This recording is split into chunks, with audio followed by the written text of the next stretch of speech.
Hello and welcome to Taking Stock. I'm Alicia Fogden here with Elizabeth Anderson to discuss this week's headlines. There has been significant rainfall across the state this past week, bringing confidence to croppers about the seeding program ahead. Most areas received more than an inch, with some nearly tripling that since Thursday last week.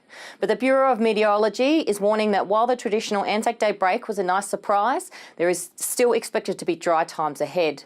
May through to July is still looking to be drier and warmer than average, with the possibility of an El Nino event. Seasonal conditions are also having an impact on the national wool cut, with wool production expected to increase 4.3% this financial year. Australian Wool Production Forecasting Committee Chairman Russell Pattinson said virtually all of the major sheep producing areas of mainland Australia have resulted in a higher average wool cuts per head. SA production is tipped to be even higher and is forecast to increase 7.2% year on year. This week also sees the next instalment of our Rural Agenda series, with government funding for agriculture in the spotlight. According to figures obtained by Stock Journal, SARDI's annual budget was cut almost $14 million, going from $38.2 million in 2007-08 to $26.7 million in 2015-16.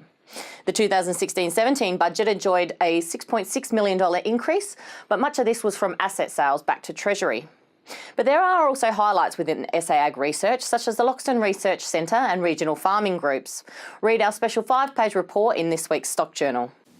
With South Australia trailing behind in digital access and affordability, a group is calling on the state government to make it a priority in the upcoming budget. A survey into digital inclusion has shown that the Eyre Peninsula and areas north of Port Pirie are among the worst in the nation when rated for digital inclusion. Belinda Hatcher from Hawker said digital access was important for education and running businesses in those areas. For more on these stories and others, pick up a copy of this week's paper.